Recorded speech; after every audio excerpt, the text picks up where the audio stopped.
Gentili signore e signori, buongiorno. Dopo questo doveroso omaggio a Verona, Hello, ladies and gentlemen. Just like Adriano De San, Italy's leading cycling commentator is welcoming the Italian public to the 68th Giro d'Italia. My name is Jose Diaz from Italia Velo Sport, and I'd like to welcome you in the company of Brian Drever to the 68th Giro d'Italia. We're here to bring you the comments on what is the second biggest and most important stage race in the world. Hello, Brian. How you doing, Jose? And I think one of the significant things about the Giro d'Italia in terms of American fans is going to be that this, I believe, is the race where American professional riders really made their mark for the very first time on the international cycling scene.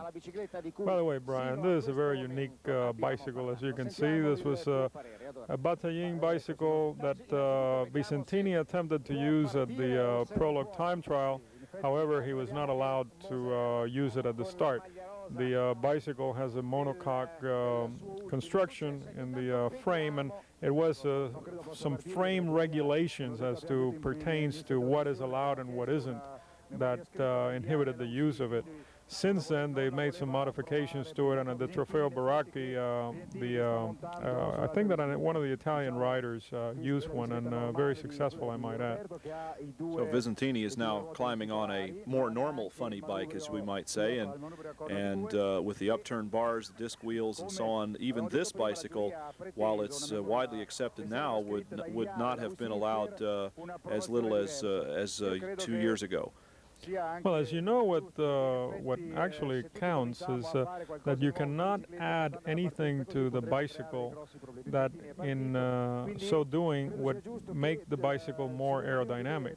So you cannot put covers on the wheels. However, you can put a wheel that the entirety of the wheel is a single unit, and that's why disc wheels are allowed. Here we see the man that made disc wheels famous, Francesco Moser, in his inimitable style of riding, and probably the best time trialist in the world right now, without exception. He's a tremendous professional. I had the pleasure of seeing him compete in Toronto in 1984, where he went to compete in a circuit event up there, and was brought over. There's a tremendous Italian, in fact, probably the largest Italian population outside of Italy is in Toronto, Canada, and the Italian fans turned out in droves to see Francesco Moser in 1984, and he gave them their money's worth, even though none of them paid to see him. Of course, many bicycle races, most bicycle races here in this country, is no admission. He was attacking consistently in the race. He was in every breakaway. He was just put on a tremendous performance here in the United States in his only appearance in North America. Well, I have the privilege of knowing him personally, and he stayed at my house for a couple of weeks because in 1982 we brought him to one of our winter clinics. And when you say he's a professional, he is a professional in the full sense of the word. I think that this man could probably write the book on how to be a professional. Here we see him finishing, and I believe he's going to keep that pink jersey, which is a leader's jersey. The reason why he started with it is because, as we all know, he won the 67th Giro d'Italia last year. And here we see that he did win it. His time was 45:06 for 6.6 kilometers. That was the length of the prologue. And here he's going to make the people in the crowd pay the price of being close to greatness, with the victory champagne being sprayed and the pink jersey, the first of his Maglia Rosa jerseys for 1985, the 68th Giro d'Italia for Francesco Moser, winning the prologue time trial. I'd like to interject at this point. I don't know how many people are aware of the significance of the pink jersey.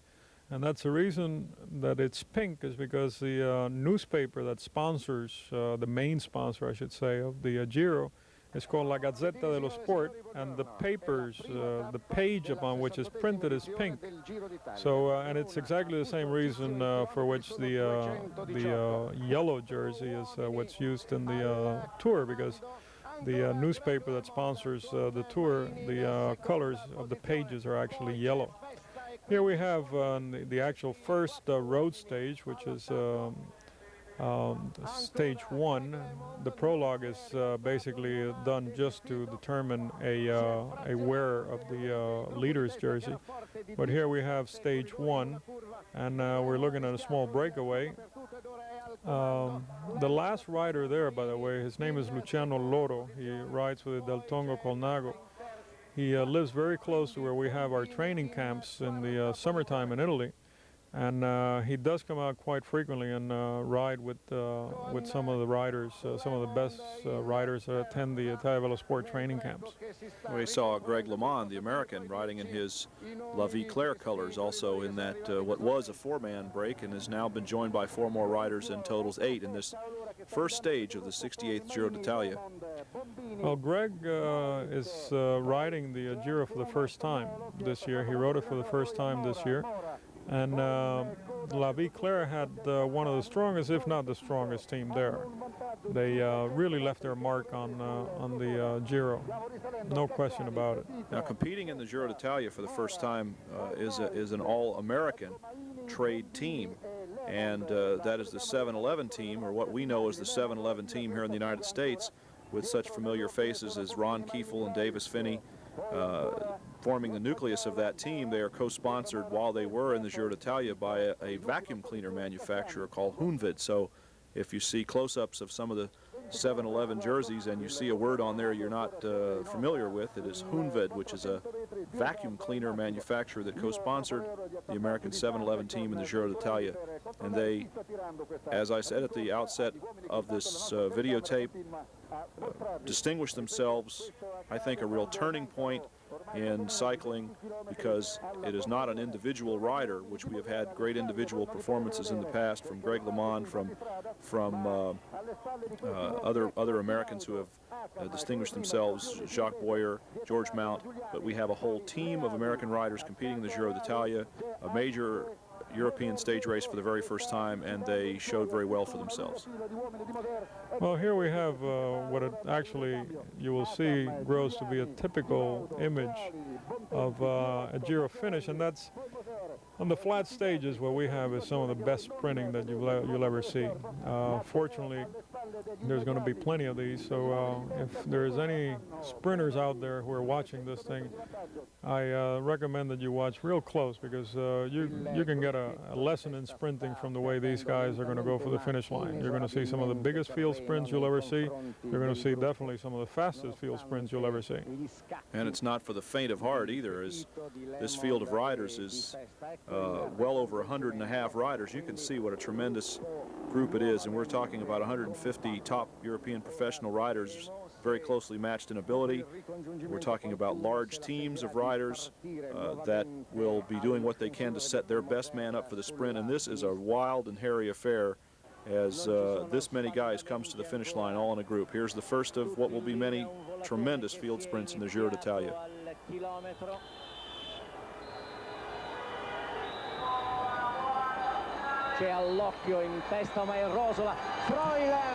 And here we go, one of several wins by Urs Freuler.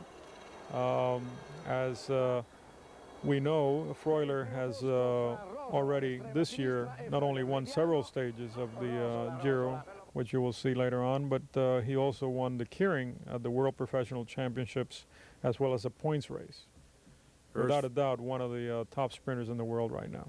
Urs Freuler, very, very fine sprint, and that was 8, 10, 12 riders abreast on the road. Now here we are coming up on the second stage, which is team time trial, and the entire team of riders, the trade team, will compete together, and the way that this is used in the results for the overall prize in the Giro d'Italia, for the overall results, is that each rider will get the time of the team added to his individual general classification, and if any rider is off the back of the team time trial, he will receive his own individual time. Here is the Del Tongo Colnago team, led, of course, by Giuseppe Cerrone, a former winner of the Giro d'Italia.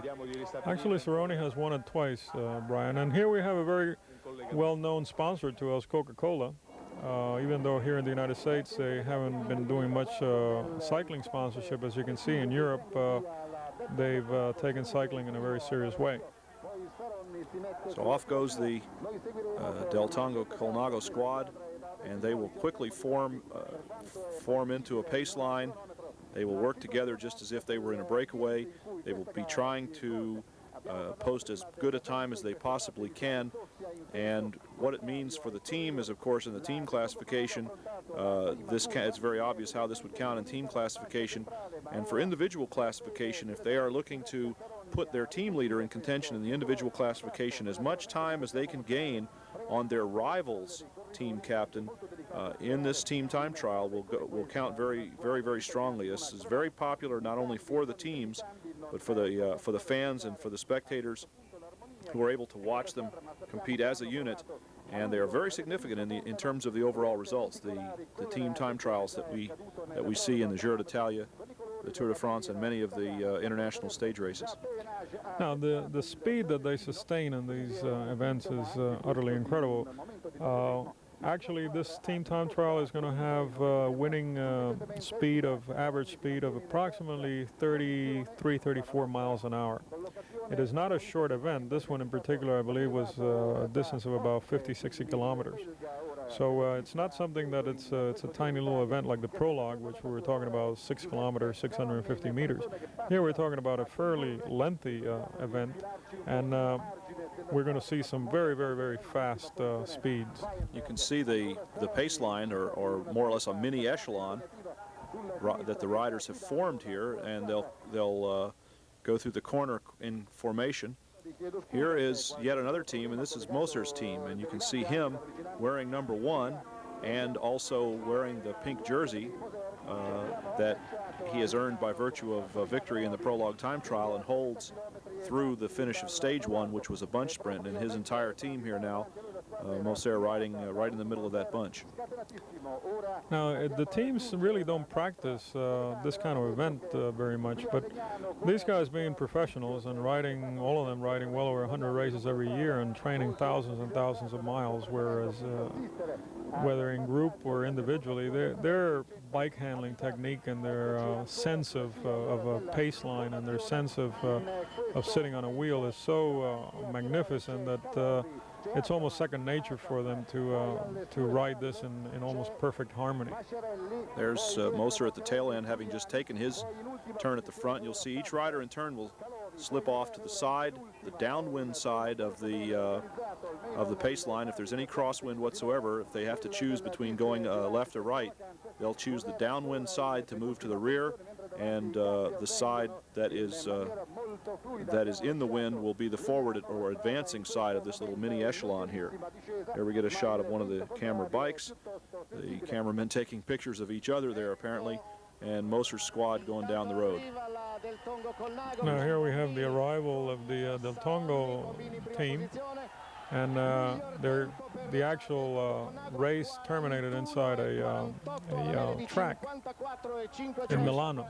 This is, by the way, this is the famed Vigorelli in Milano. The Vigorelli Velodrome providing the finish for this team time trial. A number of the stages in stage races do finish on the velodromes of Europe. They'll bring them in. They'll permits them to gather a gate to have spectators pay to sit in the grandstand, and they'll have what amounts to an exhibition finish inside of a velodrome, and that's what we're seeing here.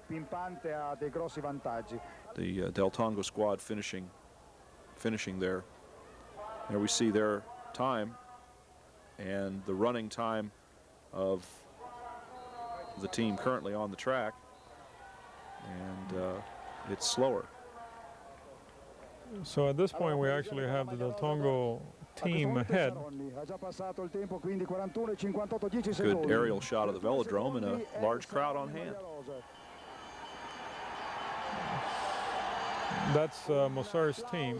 Finishing second. Finishing second, correct. And having lost 11 seconds as a unit to the members of the Del Tongo squad that has already finished. Which actually, by so doing, it actually gives the pink jersey to Cerrone. So each individual on Cerrone's team will have lost 11 seconds to each individual on the Del Tongo squad. So in terms of individual general classification, you'll see that you would see that all of the team members of a particular team will be awarded the team time. There we see Cerrone being interviewed with the new pink jersey that he has just earned, or that his team has just earned for him. Cerrone, by the way, is the second most popular rider in Italy, second only to Moser. And he's just explaining how important it was for them to win this, because in so doing, without an incredible effort, they could actually pick up the pink jersey, which is quite valuable, not only in terms of personal gratification, but in terms of publicity, and that's exactly what the sponsors are paying for. A little trivia for fans that don't know that when Gibby Hatton became the first American rider to win an international world championship in the modern era, so to speak, back in 1974, as a junior, the rider that he defeated for that Junior World Sprint Championship was Giuseppe Cerrone. And here they are a dozen years later. Cerrone is an international hero and revered in his own country. Gibby Hatton similarly famous here in the United States, and both still competing, although Hatton is a track specialist and Cerrone has made the transition to the road. So this is stage number 3. It's 190 kilometers, and it goes from the city of Milano to Pinzolo. We actually have a stage here that is not flat. At the beginning of it is rather flat, but towards the end we have 2 mountain premes, and it actually finishes at slight uphill, not a great uphill, but a slight uphill. There we see one of the red, white, and green jerseys of the American 7-Eleven team, and it's Andy Hampsten wearing the number 64. There's the Hoonved on the side, and this is Andy Hampsten, who rides in the United States for Raleigh, is competing on the 7-Eleven trade team, the Giro d'Italia, and he is on a solo breakaway at this point in this 3rd stage. It's kind of a prediction of things to come. The American riders doing quite well. Hampsten, in fact, earning a stage victory in the Giro d'Italia, a real landmark for American racing cyclists, American racing pros. They certainly gained the respect of the European riders and the European press. At first, in the first few stages, they were accused of some somewhat dangerous sprinting, etc. But later on, with the results and with their seriousness and dedication, they actually gain an incredible amount of respect, at least from the Italian cycling world and the Italian press. Hampsten followed his successes in the Giro d'Italia with a very fine runner-up. He was runner-up in the Coors Classic in the United States to Greg LeMond. LeMond winning first place, Andy Hampsten really giving LeMond the only challenge that he received during the entire national tour of America. Here they are racing against each other in Europe. Now here we have one of those crashes which unfortunately occur every so often. In Italy in particular, they've claimed that some of these crashes have been attributed to the helicopter. The riders have protested vehemently about the helicopter sometimes getting too close, and with the turbulence, the air turbulence created by the rotor blades, creating a little bit of havoc in the group. And if, as you all know, if it doesn't take much, just hit wheels, and before you know it, 20, 30 guys can go down if you have a big enough group. It's amazing that there aren't worse situations that are caused by the tremendous rolling caravan that takes place in one of these large stage races. There in the foreground is Ron Kiefel making repairs to his equipment, and a fallen rider there in the middle of the street is being attended to by one of the motorcycle drivers. There are so many vehicles in these races that it's really a tribute to the skill of the drivers, of the cyclists, and of everyone concerned that more serious accidents do not happen. Somebody is in definite serious chase mode here, Jose, because that single file shot there tells us that that up front is a very, very definite effort being made. Here's Hampsten just now being caught. Well, earlier we looked at, I think that Cerrone had put pretty much his team up front. There was a shot earlier where you had most of the Del Tongo, all the yellow jerseys from the Del Tongo out front. And he had to do that because he can't, at this point in time, with only a 10-second lead, he had to do that. You have to get your team out there to work for you. Here we see evidence of the handiwork of Italian fans in the street again as they paint up the names of some of their favorite riders or whatever and onto the street. And as large as those letters were, they had to be gearing that towards the helicopter shots or somebody quite far away. Here we have Baron Kelly, which is one of Italy's well-known and famous riders. And here is a young man that on his first year as a pro, he ended up getting second place at the Giro, which shot him to instant stardom. And unfortunately, he's been one of these riders that everybody has expected since then, has expected so much of him, and he has not been able to deliver. You know, he's won many races, but everybody was expecting the next Coppi. It seems like whenever any rider comes along that has any skill or any promising characteristics, the Italian press and the Italian public is looking at the next Coppi. And you know, Coppi, like Merckx, there's only one of them. You know, I think that in Belgium they suffer from the same malady. Every time a new rider comes along that shows any promise, they immediately say, "Well, here's another Merckx." You know, I think that's happened with Van der Aert, and it happened with the Wolf. Yeah, and there's Merckx, there's only one. Coppi, there's only one, and it's pretty hard for a rider to then carry that on his shoulders. I suppose here in the United States, fans would be looking for the next Greg LeMond, and the current Greg LeMond is only 24 years old and right just at the threshold of a great career. And he's really made a mark in international cycling already, made his mark here in the United States a long time ago as a junior, and has raced virtually his entire career since graduating from the junior ranks as a European professional. The expectations that people had of him have been realized in every way. Yeah, but some of these riders, the pressure is too much. Here they're setting up for the sprint, and as you can see, at this point they're going probably around 35, 36 miles an hour. And from that speed, then they're going to progress up to actually a full sprint.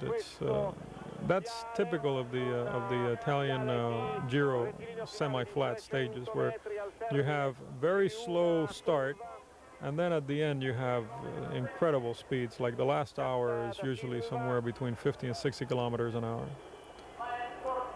Here a rider has made a very definite commitment, and there we see that familiar blue jersey of Frühler, and a crash as one of the riders, for whatever reason, was forced into or went into the feet of those little barricades. And sprinting up front here we have Cerrone, not content to sit on that pink jersey, is going to take a stage win to boot. And there he is. He's going to stand on the awards platform, not only as the wearer of the pink jersey, but as the stage winner. Here is a replay now of the crash, and as you can see, one of the riders on the far left of the screen, the far right of the road, took a wide line there and was put into the barricades, either through his own efforts or having been forced over there by one of the other riders. Well, he flew. I mean, no question about it. That guy just was going at the speed in which he was going. I mean, it's amazing that he's alive, to be honest with you. And now they're dragging just at the top of the screen. You could see the. By the way, we see Davis Finney. I don't know if you noticed it, but he was right at the top of the screen there. And getting one of the top 10 finishes. And there he is now, wearing the purple or maroon jersey of the points leader. Apparently his consistency in stage finishes at this point has earned him the right to wear that point leader jersey. We've seen him in a similar jersey in the Coors Classic in Colorado as the points leader, and here Davis Finney, certainly America's premier finisher, race finisher, is earning a similar honor in Europe. Now we're going to the mountains, and this is stage 4. It's 237 kilometers, and it goes from Pinzolo to Selva di Val Gardena. Selva di Val Gardena is a ski resort, and actually this stage, not only is it quite long, but it finishes on the top of the climb. It has 2 mountain preams, and one of them, as a matter of fact, is the finish line. which is good for mountain classification points. And here we have a pretty significant situation with one of the riders. His equipment has very definitely let him down at that point as he reaches for a shift. The bicycle does not respond, and this is a pretty sad situation for a rider on as steep a climb as he is in right now. The rest of the field just simply going past him as he is helpless to do anything.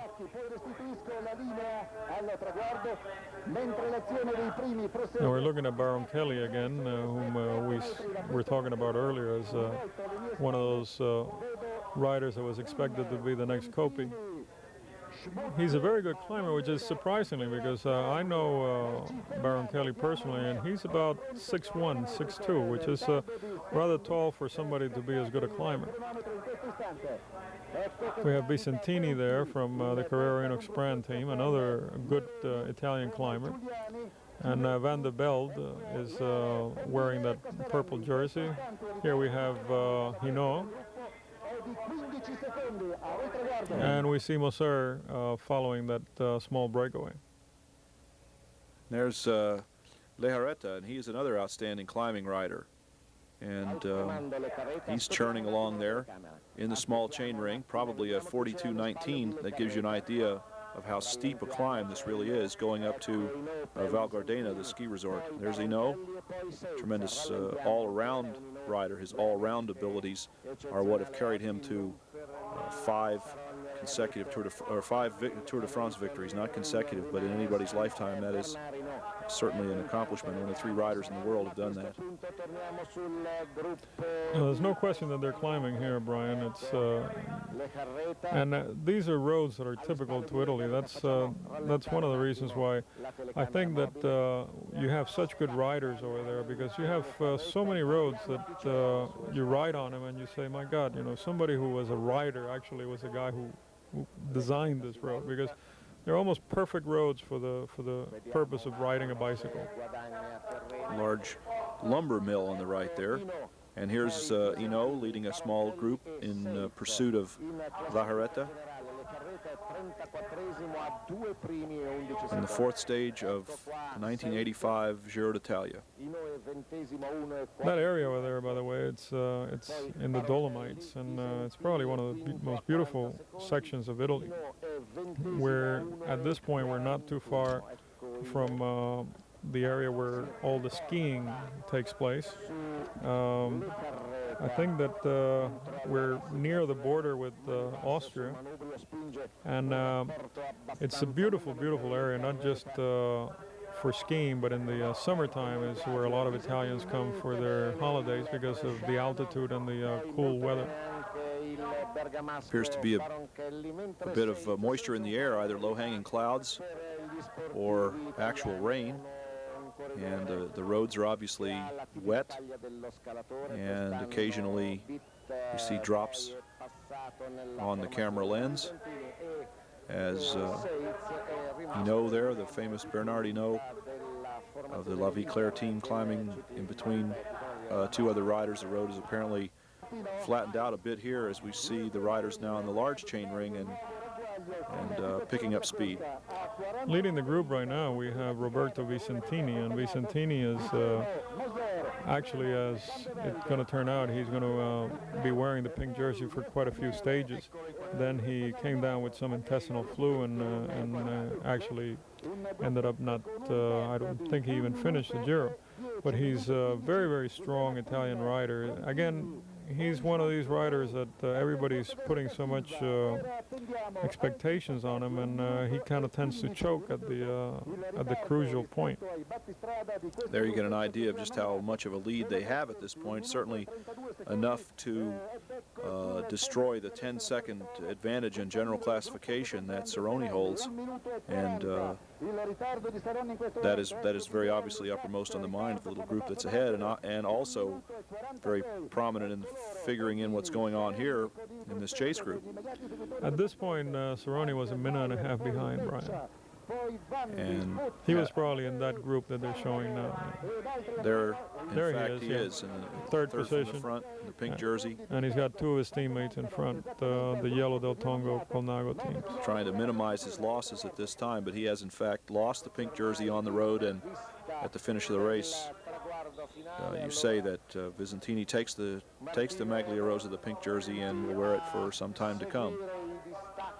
Right, because I think that the Carrera Inox team was third in the team time trial, and Visentini is a very good time trialist, so I don't think he had lost very much in the prologue. So he's, I think it's at this stage that he dons the pink jersey. We come to the final kilometer of the fourth stage, with this little group of 5 riders climbing quite well through the crowd, pressing in around them. It's amazing that the spectators leave so little room in between each other to permit the riders to pass. Here's the sprint. And Hinault is leading it at this point. And with his sprinting ability, will very nearly hold on for the victory. And Seitz, yeah. Seitz won it from the Chilo Alfina team.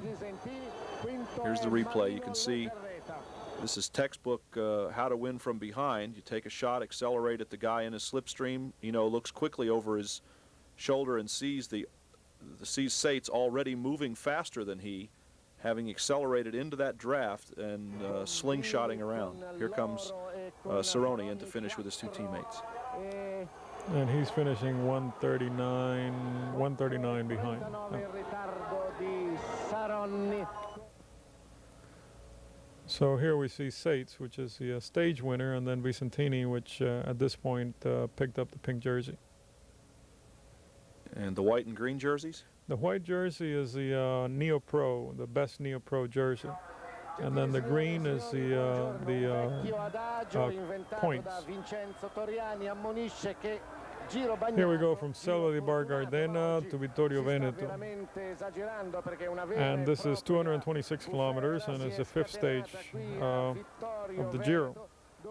In the rain. In the rain, no less. So this one would start at high altitude and begin with a descent.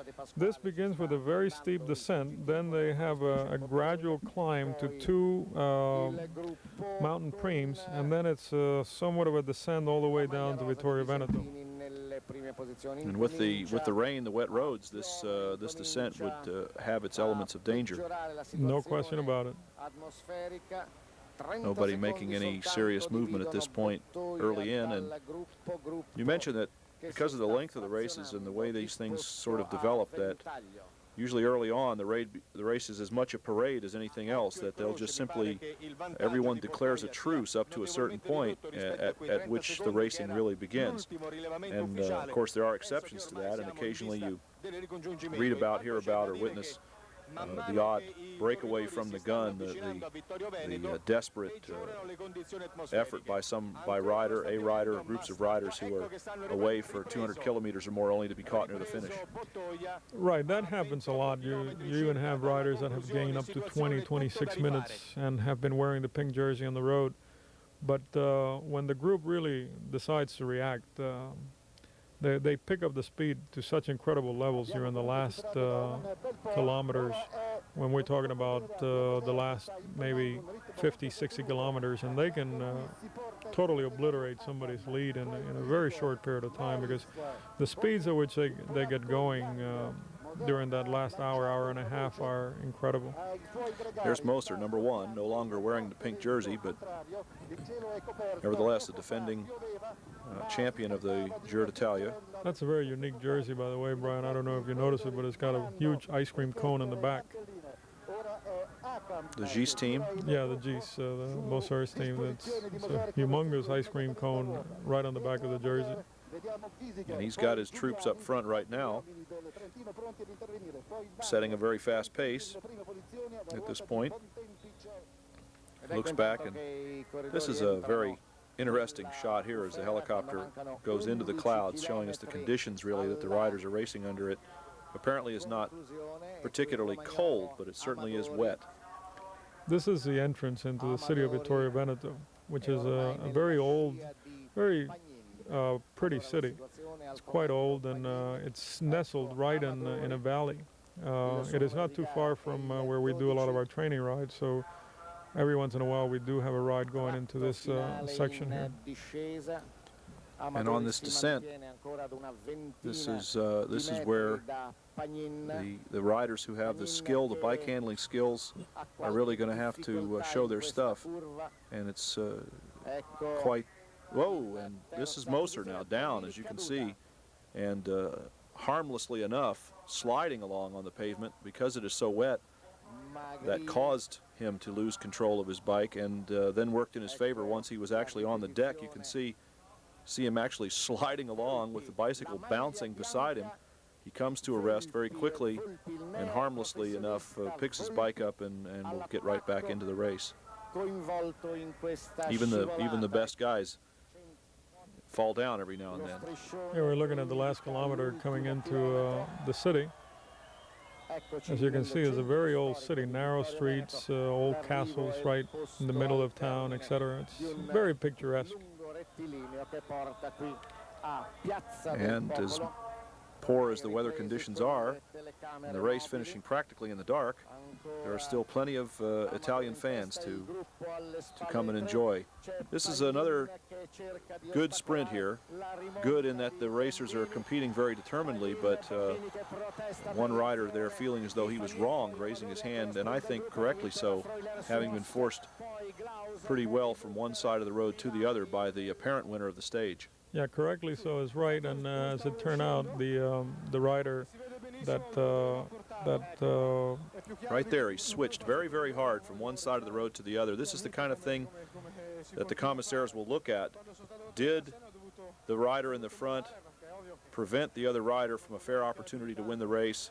And I think in everyone's mind looking at this, the answer would have to be yes, that the Del Tongo rider in the yellow jersey was not given a fair opportunity to win the race by the green jerseyed rider who crossed the line first. Well, the Del Tongo rider was awarded the stage, and there was a bit of controversy. This is Da Silva, the rider in the green and red that was the apparent winner of the stage, and he was the runner-up in the final stage of the Tour of America here in the United States in a great sprint finish with two echelons of riders coming down the road. Ron Heyman on the left, the ultimate winner, and Da Silva on the far right side of the road, both thinking they had won the race, and probably 100 feet of distance from left to right between them. Now we're looking at stage number 6, 232 kilometers, and they're going from Vittorio Veneto to Serbia. As you can see, the weather has changed considerably, and we're now enjoying some of the good Italian sunny weather. Here we have Bombini, and this is, by the way, the guy who was awarded the stage the previous day. There we have Cerrone. And Del Tongo's strategy at this point is to pick the pace up, to keep it fast. There's a glimpse quickly of Greg LeMond, the American, and Visentini in the pink. There's Greg wearing a helmet. Some of the riders do choose, for one reason or another, to wear helmets, even though they're not required. It's interesting to look in magazines and to see coverage of races in Europe. It's very easy to see which races are in Belgium, because in Belgium they are required, the professionals are required to wear a helmet, and in none of the other countries are they required to, although some riders choose to do so nevertheless. Well, in the Giro there's a lot of riders that will wear a helmet, but only during the last 50, 60 kilometers. If they're going to attempt to participate in the sprint, there are some riders that actually just then pull the helmet out of their back pockets and put it on and participate in the sprint. And here apparently a couple of riders touching wheels and going down, and now getting back up and into the race once again. The shot just previous showing the huge herd of riders going down the road. It's no wonder that situations like this develop from time to time, even among the best and most experienced professionals. It doesn't take much when you're traveling inches apart at 30 to 35 miles an hour to cause a chain reaction crash. This stage, by the way, is as flat as flat can be. So you're going to have probably another one of those humongous field sprints. Again, it bears a lot of really close observation for riders aspiring to be field sprint winners. Obviously, many riders attempt to not have a race get down to a situation where they have to get into a field sprint. They'll try to break away and win alone or get themselves an advantage in some way where their race might be against a small number of riders. But in every rider's career, in every racer's career, it comes to a point when you've got to make your best effort in a big mass field sprint. And watching these stage finishes in the Giro d'Italia is as good an opportunity as you'll ever get to see how a large sprint develops, not only for the individuals, but how the team set up for the sprint. And we're in the last kilometer now. And we have a rider that has actually broken away from the group. Making a desperate bid for victory here alone.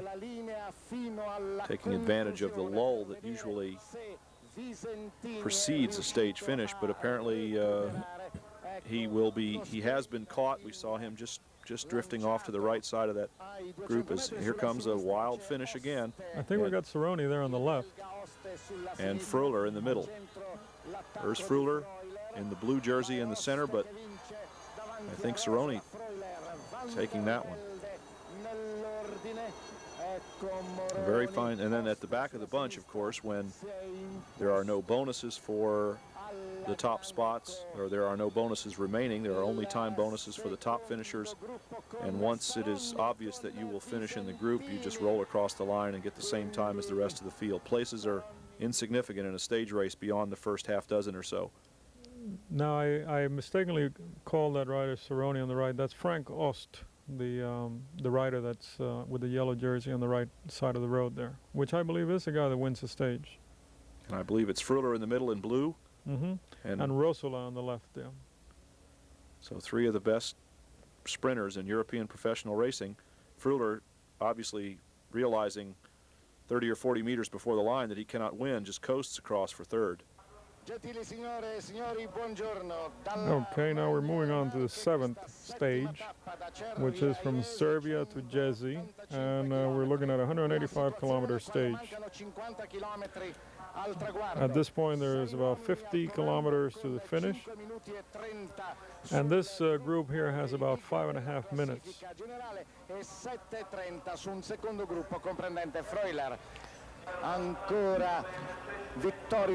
Good-sized group of riders. And we have the pink jersey in there as well. This is Visentini in the main bunch. Right. Ahead of them, a small group that has 5.5 minutes. Right. When you have a group like that with 50 kilometers to the finish, apparently there is no danger man in there, because otherwise they would have reeled him in before that. So the leaders, the contenders at this point, having looked around and satisfied themselves that they are all in this large group, are unconcerned about the breakaway group out in front. Correct. At this point, it just shows the general classification, and we have Visentini, which is wearing the pink jersey, and second to him is Bernard Hinault, sitting at comfortable 20 seconds behind him. And these are the members of the breakaway group, none of whom were listed in the GC standings in the previous graphic. Now we're almost at the finish, and we have two of them that have separated themselves at the front there. We're under the 1 kilometer banner. So it's 2 of the 6 riders have now gained a small advantage, but the other 4 seem to be pretty determined to reel that back in. A lot of pride going into an opportunity for perhaps riders who are not contenders in general classification, and in fact lieutenants on some of the teams, seconds if you will to the team leaders. They have their opportunity to stand in the sun with a stage victory, and very often the motivation comes perhaps from it being your own hometown or near your own hometown.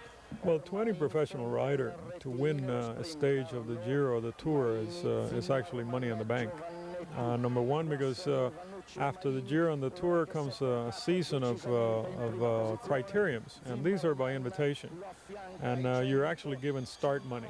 And most of the guys that get invited to these criteriums are riders who have won stages. So in effect, what you're talking about is winning a stage to a rider. There's a significant increase in his potential to make money out of the sport. Here, the Del Tongo team leads the group in, minute and 40 seconds at this point behind the lead group. And another great field sprint coming up for what is seventh place in the stage. Look at this. This is great.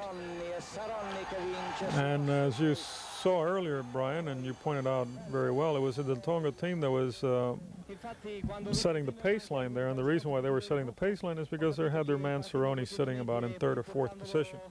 So what they would do at this point is they would each just take a pull until they can't go any further, and then swing over, and then the next Del Tongo guy takes a pull, and then the next Del Tongo guy, and they'll usually have somebody sitting right behind Cerrone, which means when Cerrone is ready to then do his sprint, the guy right behind him just slows down and lets a gap open up. Here's a replay of the sprint of the leaders, and you can see that the riders are pushing tremendous gears to the finish, and this after 185 kilometers of racing, or well over 100 miles in their legs at this point. Okay, we're going on to the 8th stage at this point, and we're going from Foggia to Matera. At this junction here, the Giro has been progressively moving south since it started in Verona, which is fairly to the north of Italy. And then it went north a little bit, turned around, and started moving south. And at this point, we're about halfway down the country, moving along the easternmost side. Here's one of the tremendous parade starts of the Giro d'Italia, and likewise the Tour de France. These riders, nearly 200 in number, begin by parading out of a town. Virtually the entire town turns out, as you can see them lining the streets, and off the riders go into the countryside to race to another town, where they'll stop for the night and take it up again the next day. And the pace early on here is quite fast. They have, well, this is the finish. No, this it was a rather uneventful stage, and what they were showing was the sprint. And here's the replay of the sprint then. And in the blue and white in the center is Frühler. To his right, our left, is Da Silva, and these are the guys that when they get close to the finish line are going to come to the front and make the sprint. You can see the tremendous effort that Frühler makes, and even a second effort that comes up just short, as Da Silva is able to get his front wheel across the line inches ahead of Frühler, who throws his bike with a tremendous arm extension in an effort to win. That's actually a good shot of throwing your bike, you know, and you can see the effort that Frühler is doing at that point, just to throw that front wheel forward. And a real good freeze frame shot there, showing two guys. And here's apparently a very large mishap in the middle of a wheat field, or something resembling a wheat field, and riders trooping through the grass to get around the fallen ones who are in the middle of the road. A ball of confusion here as the mechanics and team managers and support personnel and motorcycle riders and everybody attempt to get back underway, and the racers themselves going well off into the weeds here in an effort to get themselves back onto the road and in contention, into contention. Let me explain for a minute, Brian. What occurred here is that in Foggia, where the race started, they had a 45-kilometer criterium, and that's what we saw the finish of. Characteristically, this 45-kilometer criterium had an average speed of 48 kilometers an hour, which was approximately 30 miles an hour. Then afterwards, I was in the morning, and then about 1 o'clock in the afternoon, they went off on this 167-kilometer road stage, point-to-point stage. So that's what we're looking at now, and that crash that we saw was part of the road stage section of the day. Now this is Bob Roll from California, who is one of the American professionals competing in the Giro d'Italia in the colors of the 7-Eleven racing team. And Bob Roll distinguished himself following the Giro d'Italia with a stage win in the Giro d'America, if you will, the Coors Classic in the United States. And here he's showing himself quite well with a solo effort, perhaps grandstanding at this point, or hoping that he'll get some help in the form of other riders to come up and join him and get a breakaway going.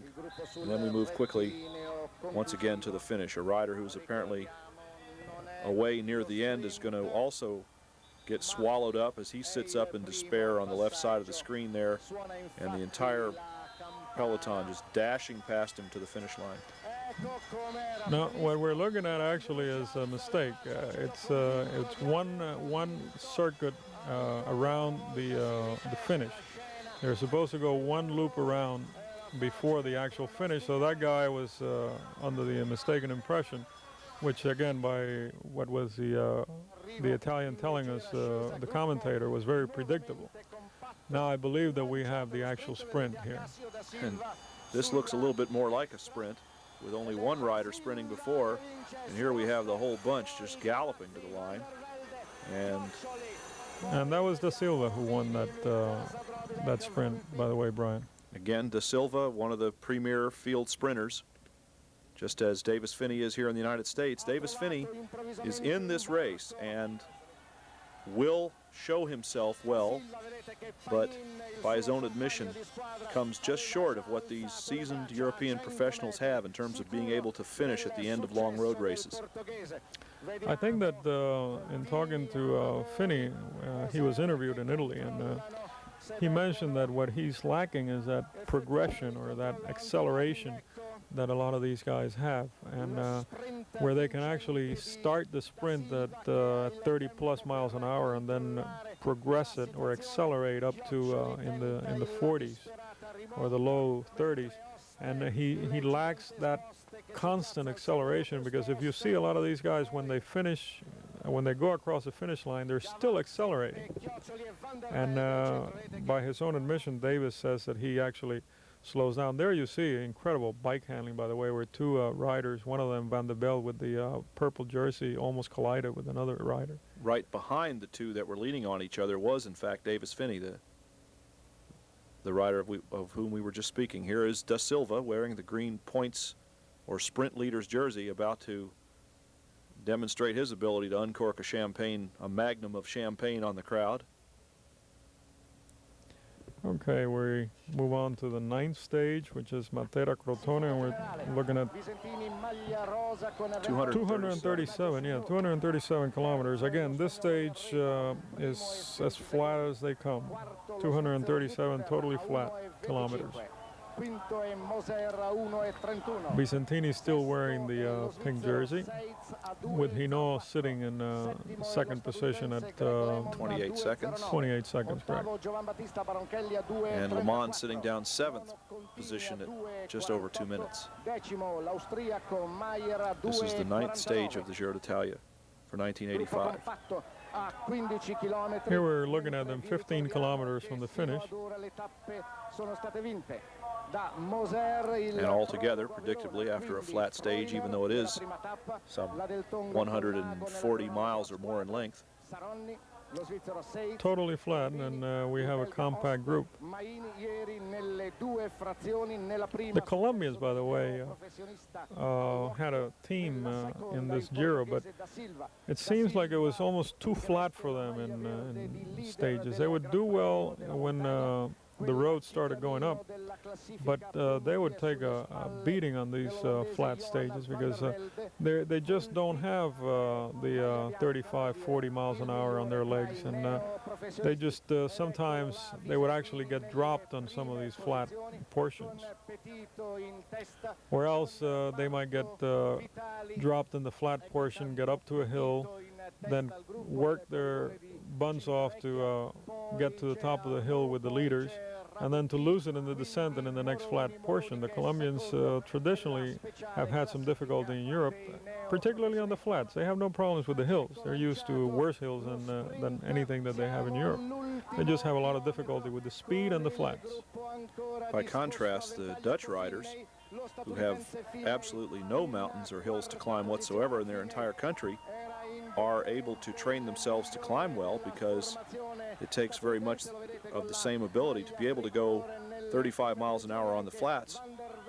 If you're small and light, the same kind of power can be applied in a lower gear to go up hills.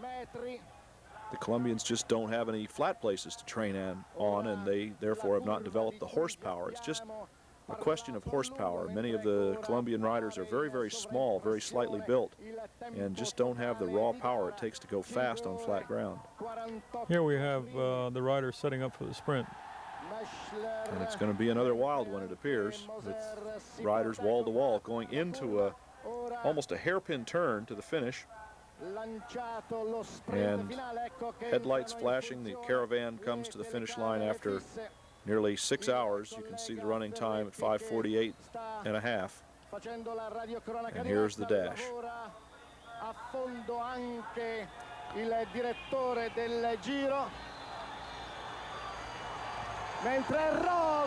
Rossola and Bontempi second. By the way, these two riders are from the same town. Rossola rides for Bianchi and Bontempi rides for Carrera Inux brand, and they train together all the time. And they're both incredible sprinters. They're about the same height, they're about the same weight. They're both very large for riders. They're not good climbers, either one of them, yet they're excellent, excellent, excellent sprinters. And a happy young man, obviously. He won in a big way, this one. That was quite a significant margin of victory there. And Visentini again with the pink jersey as the overall leader. It's obvious why the terrain is flat there at the ocean. Now we're in Calabria, which is, we're hitting the southernmost portion of Italy. And we're going across now. We're actually going from the east coast of Italy to the west coast of Italy. So you're going to see some serious climbing here.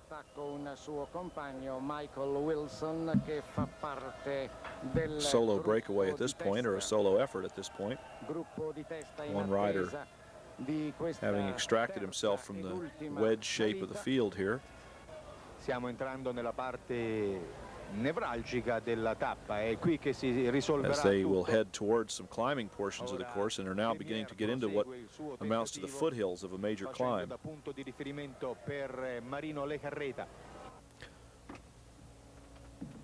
There you can see the La Vie Claire jerseys and Greg LeMond sitting in second position there in the field chasing. At that point, La Jarreta had sent Wilson up ahead and to set the pace in the climb, which is something that climbers do quite frequently. They send one of their teammates up ahead of the road so that everybody else does the chasing, and then they just sit back there. And when they catch up with the teammate that they send up the road, then they set up their own attack. So you can see now the group is beginning to break up. Riders losing off the back. We would expect the De Silvas and Freulers and sprinters, the guys who are there at the finish of the flat stages, would be the ones that are drifting off the back. Here comes Moser, I believe, at the front. No, that's Chioccioli. It's a young man, and this one, his physiognomy is even similar to Coppi's. So there's another one of those let's have another Coppi stereotype kind of riders. Long and thin legs. Beautiful countryside. There is Vicentini with the pink jersey. At this point, the Italian commentator is talking about the fact that Cerrone is nowhere to be seen. Oh, here we see him now. So he's lost quite a bit of time, which is something that is going to put him, this stage, I believe, puts Cerrone out of contention of the leadership or anywhere near the leadership of the Giro. del Giro d'Italia, la tappa che porta I corridori da Crotone a A former Paola, winner, una tappa Cerrone, interamente two-time winner of the tappa Giro d'Italia. It's not to be his year in caratterizzata dalla veloce da Brasil, una 1985. tappa caratterizzata It's actually amazing that Cerrone could win a race like the Giro with as much climbing as they usually have in it, because he definitely doesn't have a climber's body. Cerrone is a typical sprinter body. He's short, he's stocky, and how he can keep up with these guys climbing, which there's a lot of specialists here, a lot of climbing specialists, and how he can keep up with these guys is quite interesting. And in order to win the Giro, you have to climb well, not just defend yourself in the climbs. You have to climb well. There was again one of the red, white, and green 711 USA jerseys going through there, climbing behind Moser, who also didn't look like he was in great spirits at this point either. He looked like as though he was suffering a bit on the climb himself, the defending champion of the Giro. That's another guy who's actually made himself into a climber in the last couple of years. He has done a lot of anaerobic threshold work, and his training for the hour record has really turned him around. Since that point, not only has he won the Giro, but he's become the premier time trialist in the world, and he's actually developed into a halfway decent climber in an international scale. We caught a glimpse briefly of Le Mans going by in that group right there, wearing number 87, and there's De Silva in the green points jersey. And here comes the sprint. The green points jersey very prominent at the front, as you might expect. De Silva has gotten himself in a position to be near the finish and produces yet another stage win to add to his collection of points for stage finishes.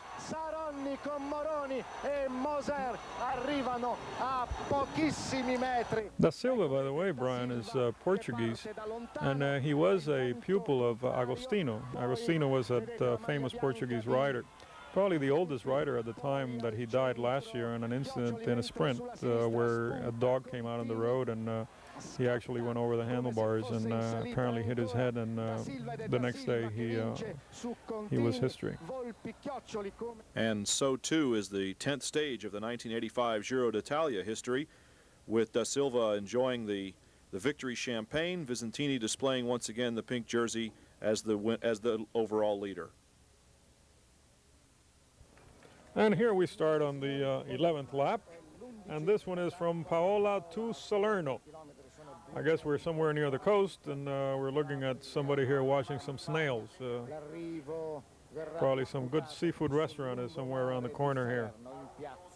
The fans are occupying themselves until the arrival of the peloton, and here it approaches now with 33 kilometers to the finish, and a long single file line. Apparently the group pretty much intact at this point. This is one of the long stages, Brian. It's 240 kilometers, and it has a little bit of climbing in the middle, and then towards the end is somewhat flat. As the camera sweeps up and down this lead group here, we see Ron Kiefel from Colorado competing as part of the 711 team in the Giro d'Italia, the 68th Giro d'Italia. Ron Kiefel, an outstanding American rider that would appear to have the tools necessary to make himself into a good professional in the European mold. Leading this little breakaway group right now, Ron Kiefel, the American, on the 11th stage of the Giro d'Italia. As you can see, their group is right on their heels, and it doesn't seem like it's really going to pan out, this breakaway. No, there you got the old group together again. So we're setting up for what could appear to be another one of those mad dashes to the finish. And we're looking at now what would appear to be a counterattack group with trains on one side, cars on the other, and the riders going down the middle. There's one of the 711 jerseys at the front of the... That's Eric, isn't he? That's Eric Heiden. That's correct. And easy to spot because of his size. He's certainly one of the largest bicycle racers anywhere around, physically large. Eric did quite well in this Giro, by the way, winning the Hot Spots competition. These are the special sprints along the road. Here's Borjakas, who's also an unusual individual. He's Colombian, but he's just as blonde as they come. and races with the Colombian team, has competed a number of times in the United States, has earned medals in the Coors Classic, and we see him now. I think that Eric attributed the shape that he rode himself into by riding the Giro for his win at the U.S. Pro Championships. Is that correct? Very, very much so. I think that the fitness that he gained while he was in Europe is what gave him what he needed to get a very deserving victory. He did not luck into or back into that professional championship victory in Philadelphia. He earned it very definitely. He was in all the right places at the right time. He was in the winning breakaway, and by the time he got close to the finish line, was very definitely the most powerful sprinter of the breakaway group. Eric Heiden, we're speaking of course, has really made the transition to a racing cyclist that he began after the 1980 Olympic Games, where he won 5 medals on speed skates. And there we have Chris Carmichael, another rider from 7-Eleven. I know Chris quite well because he's from South Florida. As a matter of fact, he's right here in Miami. And I remember Chris almost when he started riding. He's a very, very gutsy rider, a good rider, and has proven himself to be quite valuable to the team, the 7-Eleven team, while doing the Giro.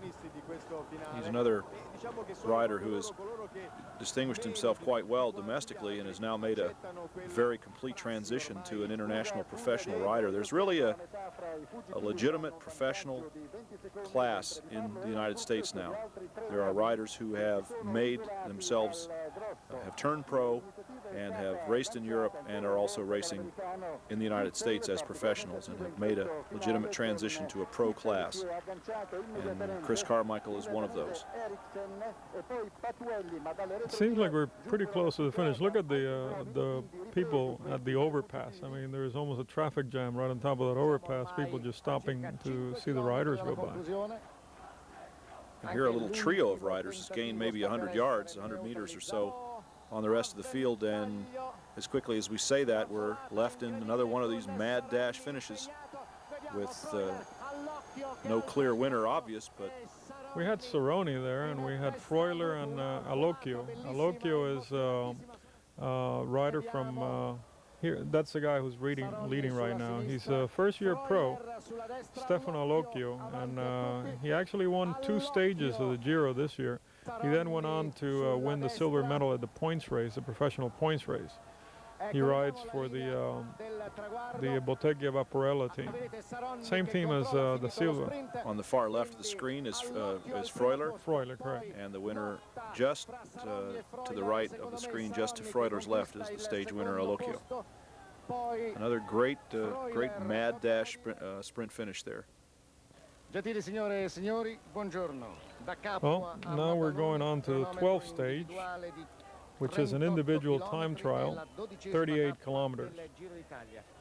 Io credo che oggi sia forse un po' l'esame definitivo di Saronni, perché a cronometro Del Tonga, and with a time trial to try to gain back time on the leaders, as we had mentioned several stages ago, Cerrone pretty much out of contention in terms of overall victory, but he'll nevertheless use his skills. Here's Moser, probably the premier time trialist, using a disc rear wheel at this point and wearing number 1, the defending champion.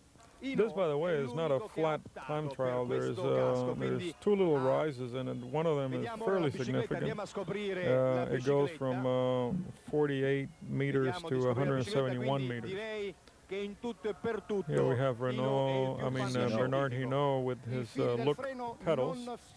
They're patterned after ski bindings and are quite unique, and probably the best non-toe clip and strap system that's yet been devised, at least apparently. It's a good idea. You're able to kick out of them by just twisting your foot to the side, much like a ski binding. Yeah, they're very easy to get on, and your foot is not totally trapped in there. It's actually a very valid system. I believe that they're going to be marketed in the United States by Descent. And I think that if they're not already available, they should be quite soon. At least, from what I understand, towards the end of this year, they will be available in this country. Here we see the current leader's time is Nedeman, and we see Giovanetti of Italy beating that time to take the lead at this point in the time trial competition, with many of the competitors yet to finish. Here's Moser wearing the number 1 and riding that disc rear wheel bike. Very, very smooth style that Moser has. È teso, molto in partenza, forse prima di trovare il ritmo ci mette un momento. There's a lot to be said by watching these professional riders and how they carry themselves on their bicycle. Read and heard about them for so many years, and now we have an opportunity to actually see them doing what they do better than anyone in the world. Moser, one of the top riders for many years, and is now has set a good example for many of our American riders who have no doubt looked up to and worshiped this man for years. And here they go to Europe and compete in his home turf, and are making good names for themselves now, some of the Americans. Here's Bernard Hinault, and he's using both front and rear disc wheels, and with the whatever they have written on them, it actually gives the optical illusion that they're certainly not very round, but I can assure you that these things are as round as they come. And these disc wheels are a little bit different from the ones that Moser uses. These are a lot lighter than Moser's disc wheels. And that is probably the reason why he used them, in spite of the fact that there is a little bit of climbing on this time trial. Because I know that climbing with those disc wheels is extremely, extremely difficult. I have ridden them several times, and once you get momentum going, they're very, very effective. But to climb with them is an additional weight that you definitely don't need, particularly in something that turns, where you actually would like to save weight in any kind of climbing situation. The race of truth, Bernard Hinault certainly another of the great time trialists. He has earned himself victories, many say, by virtue of his time trialing ability, and here he is in that race of truth. Here's Visentini now, the overall leader in the pink jersey, and he will do his bit to defend that jersey with an individual effort against the clock.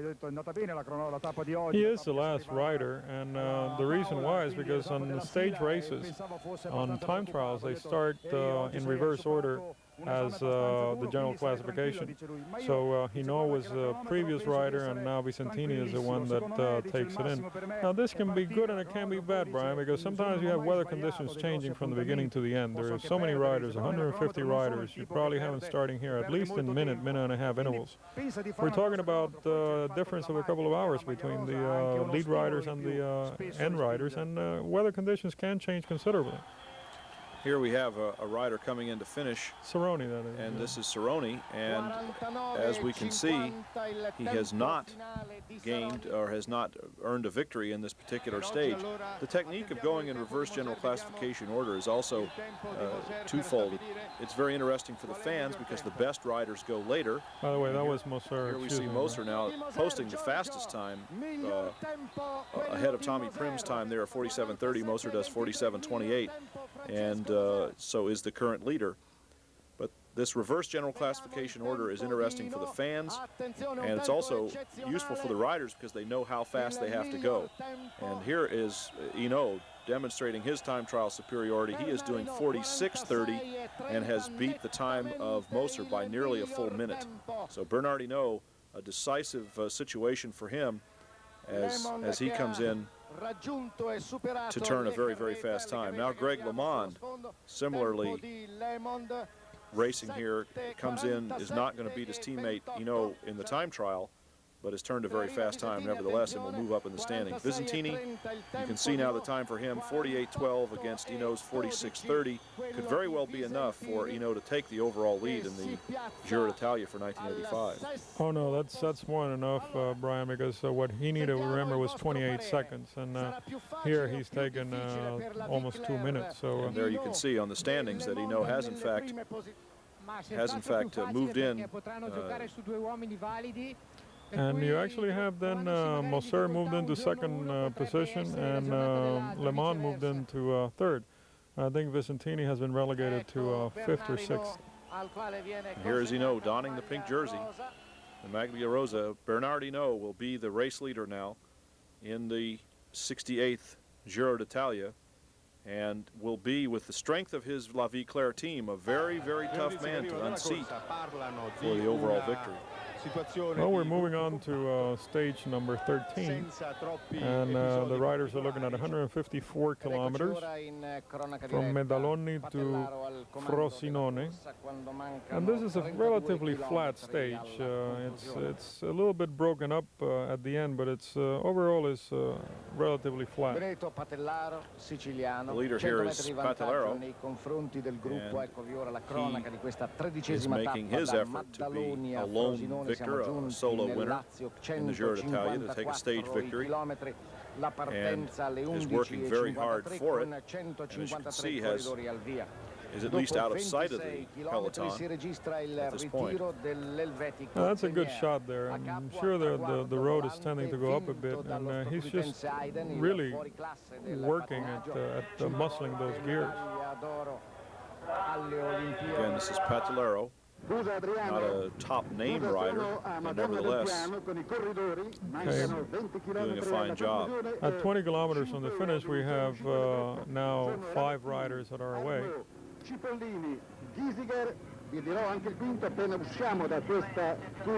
there was one of the hot spots there, apparently one of the hot spots who were climbing special prizes with a banner over the road, which is why the speed had picked up very briefly at that point. Now the riders have settled back into more of a cooperative effort. 4 of them seem to be doing that, while a counterattack here has been launched by one of the 5 riders in that breakaway. And you can see perhaps why, because the peloton is very, very close indeed to catching that breakaway. The lone rider in front feeling as though if he can make an attack and get away from the small break, that he alone may not be caught. If the field catches his breakaway companions, they may ignore the fact that he is then out. Here we have a situation where they're actually coming down on the sprint, and we're probably within a kilometer or so of the finish line. We have the teams setting up. We have the yellow Del Tongos. I'm sure they're trying to move Cerrone up. And here we have the actual finish. There's looks like Freuler. There's Freuler again, sure enough. In that blue and white Attila jersey, with his hands in the air, another stage win for a fellow that's certainly one of the best in the business. You can see Freuler on the left of the screen, powering his way to the line. He takes a glance down between his arms, where if there was a rider close to him, he would be able to see the wheel or the shadow, at least, of someone behind him, close behind him. Now he takes a full panorama view of the rest of the field, and seeing no one challenging him for the sprint, puts his hands in the air and has done his job in earning a stage victory for his team and for himself. He certainly won this one handily, Brian. There's nobody really contesting the sprint with him, not at least nobody dangerously close. There he actually looked back and figured that he had enough time to raise his arms and take it easy. He's a full bike length clear of the second place rider. And with that stage win, takes dons the maroon jersey. There is the white jersey of the best young pro, and another of the special jerseys, the green one. This one is stage number 14, 195 kilometers. And here we're going to see some climbing. Now, the Giro is going north at this point, and they're actually going right through the center of Italy. In so doing, they're going to be facing quite a bit of climbing. And here we have, in this stage, there's 4 mountain premes, the last one of which is the actual finish line. What that means is that the finish line is considered a mountain preme insofar as the points awarded are concerned towards the mountain classification.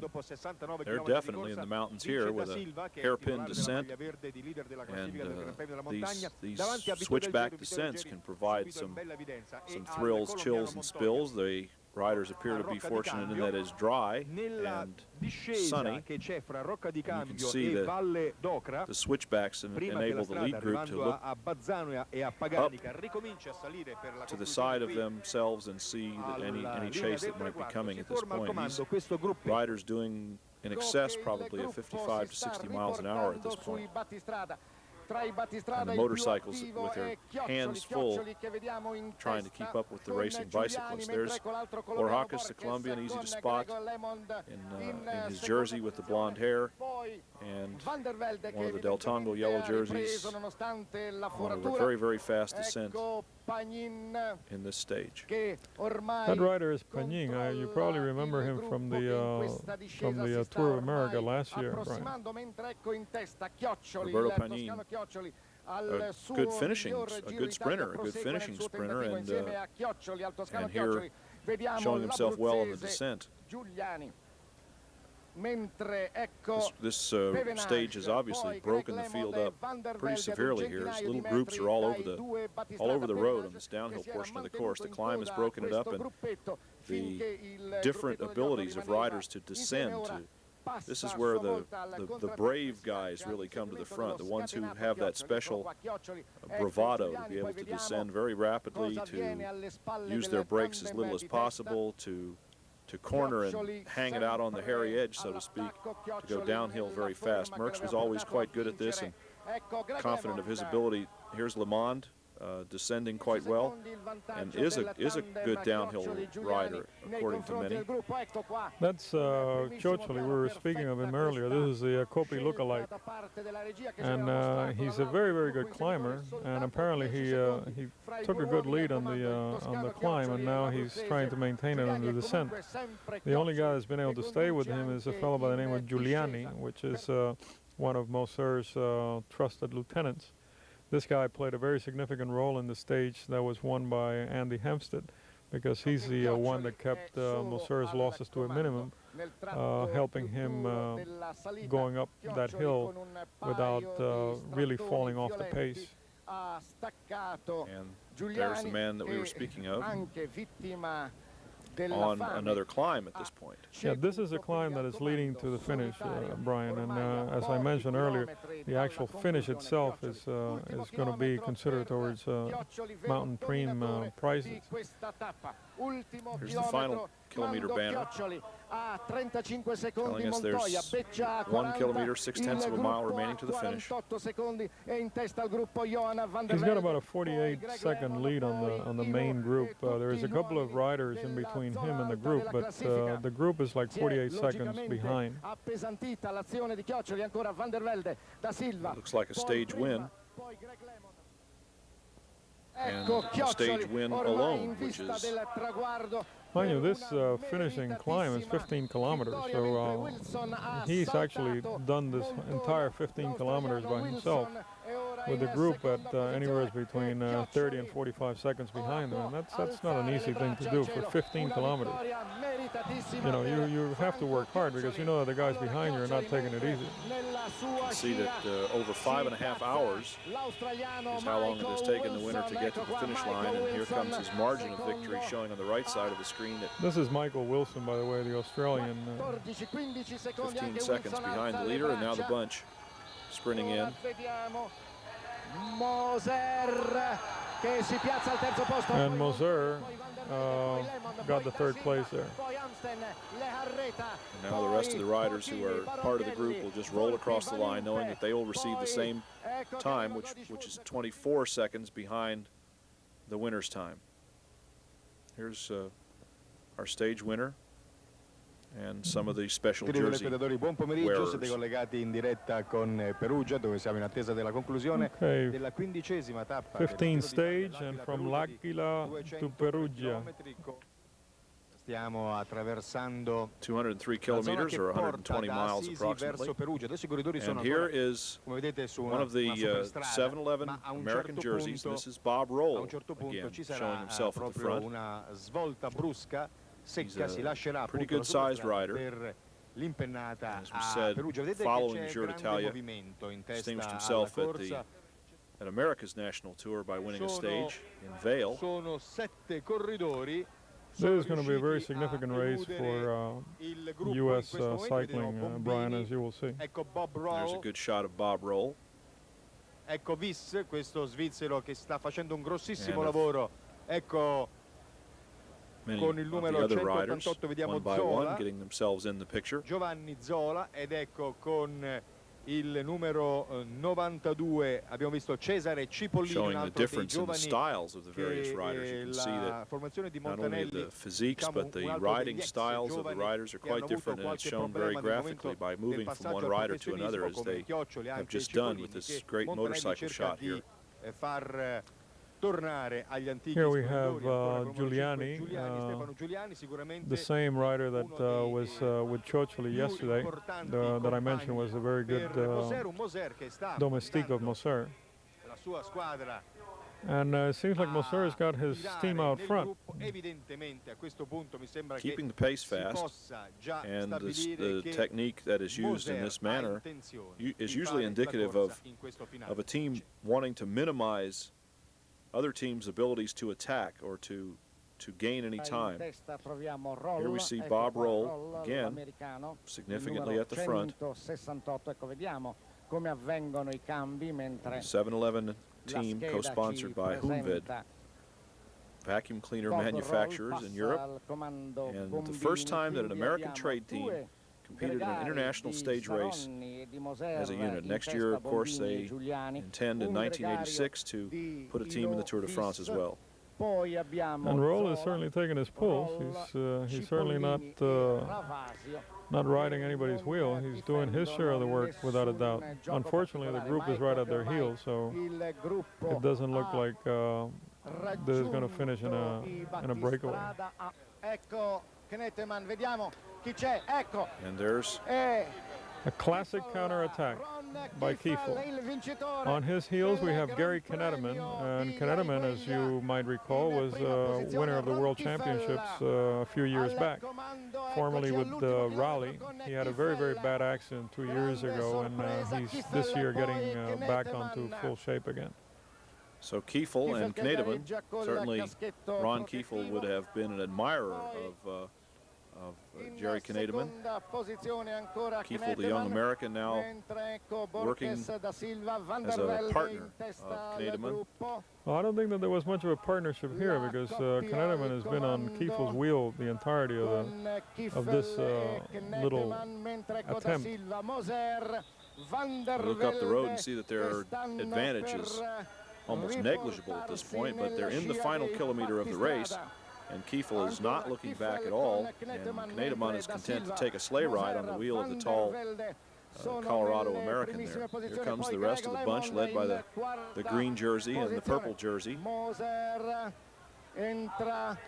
Pretty severe corner there just before the finish. And as you can see, Kiefel has been leading the whole time.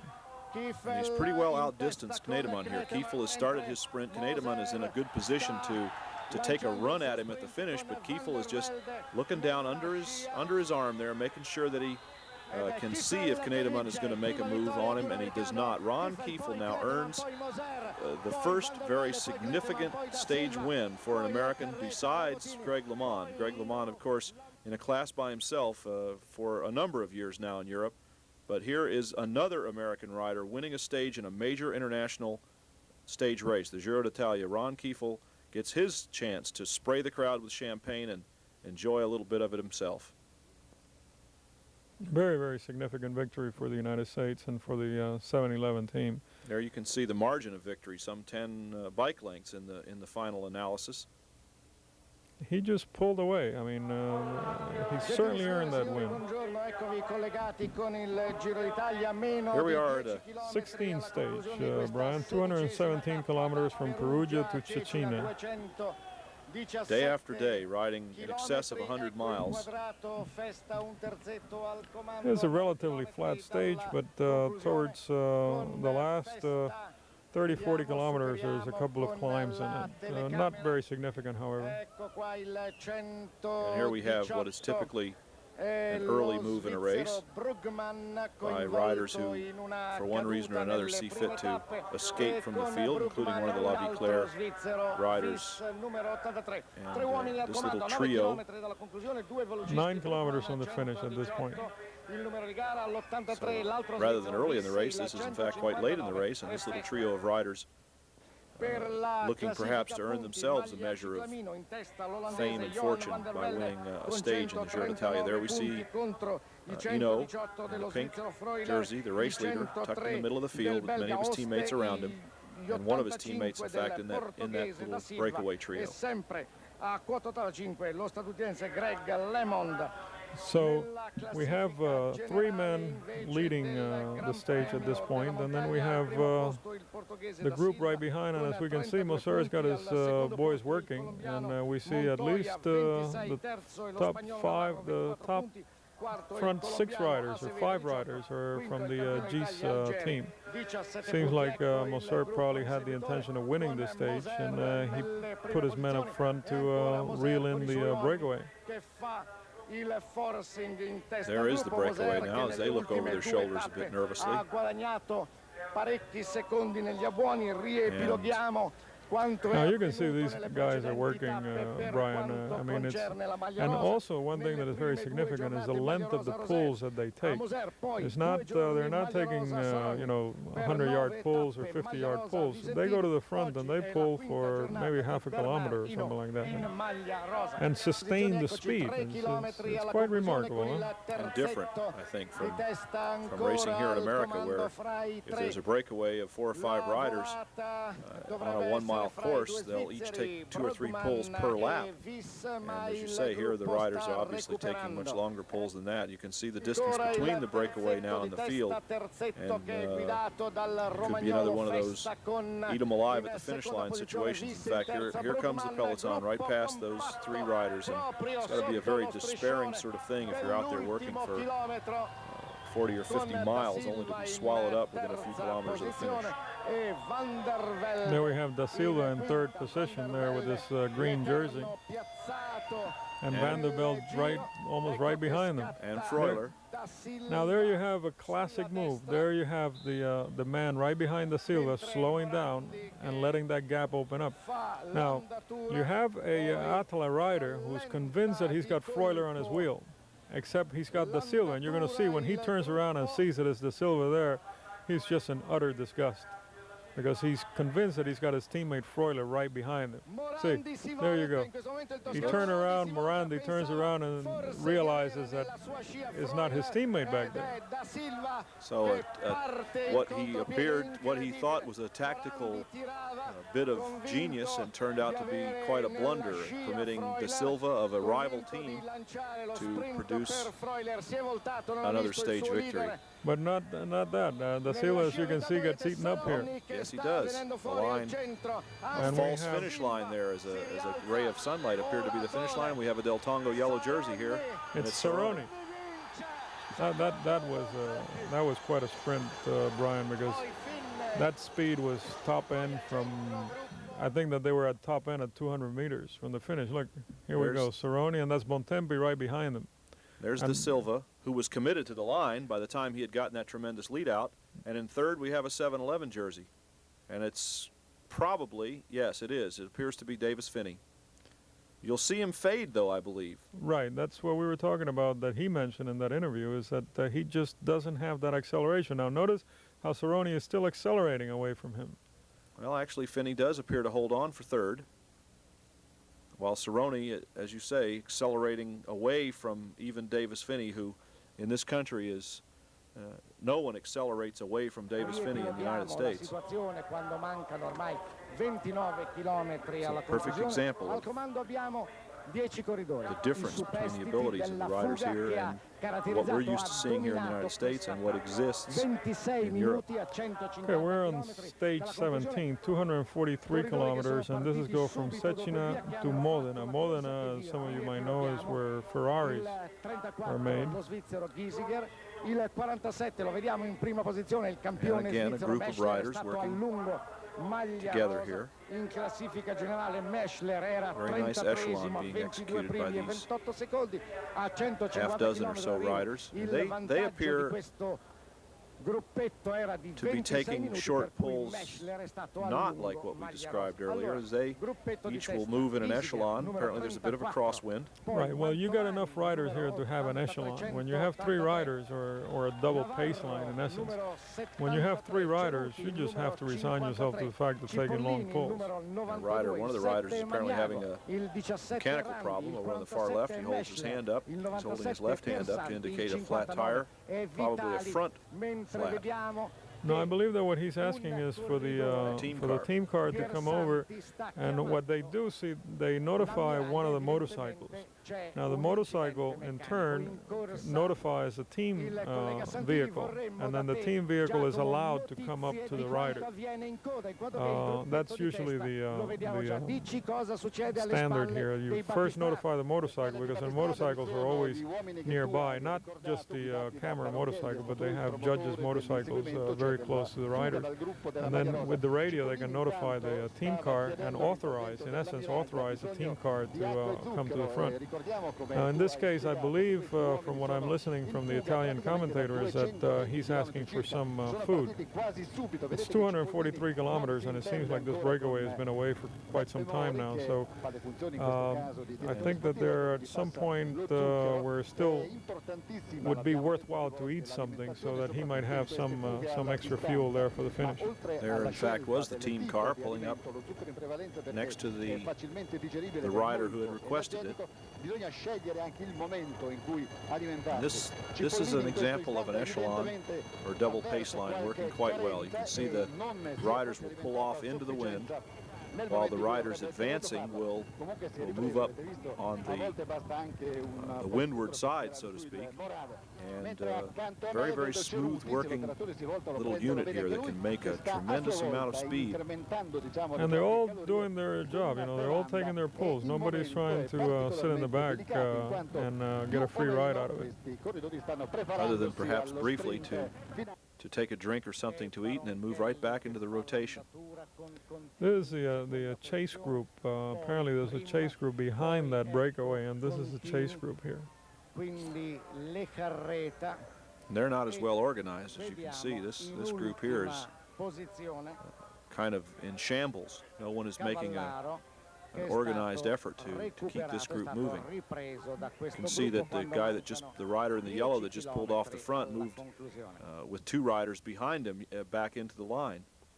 So on paper at least, or apparently that group would have less chance of gaining ground than the lead group, which is working very well together. Here's Hinault in the pink jersey, the race leader, and his teammates surrounding him. Right, there's certainly there. He's got, I think, 2 in front and 1 behind, just about, so he's in good company. There's the Neo-Pro, the white jersey of the best first-year professional rider. There he's actually called for the team car as well. And here comes the last bit to the finish line. Apparently one of the guys was able to get away from that breakaway. Actually, they're breaking up because I see another rider, almost 2 riders behind them.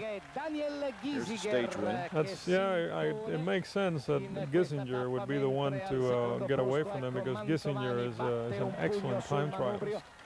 And it seems like in the last few kilometers he just took a flyer from the breakaway.